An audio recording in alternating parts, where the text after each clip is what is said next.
plans to give residents of 12 cities the right to choose their own special leaders and give them a powerful local and national voice.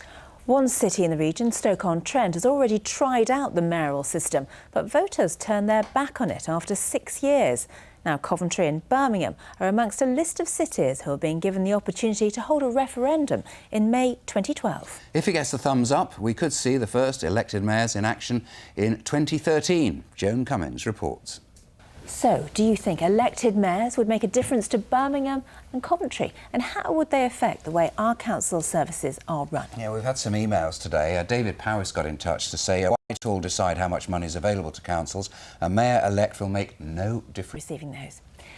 Now, the government has announced cuts in the amount of funding that councils get from Whitehall. It says it's necessary in order to reduce Britain's budget deficit. The breakdown has just been released and we can tell you why. Now, the icy weather we've been through recently saw more than 4,000 driving tests in the region cancelled for safety reasons. But some instructors have criticised the Driving Standards Agency for being too cautious, causing unnecessary disruption and creating extra cost for learners. Andy Newman reports. They feared the biggest cuts to funding in decades. Arts organisations have been told what funding they're to receive in the coming year from Birmingham City Council. For some, it's better news than expected. For others, their grants are axed after 6 months. Yet, as our arts reporter Lindsay Dord has been finding out, there is a lifeline being offered to those companies.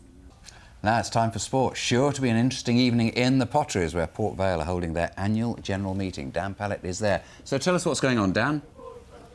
Indeed, looks like it. Thanks very much indeed, Dan. Thank you, Dan. Might have some news on that in the late news at 10:25.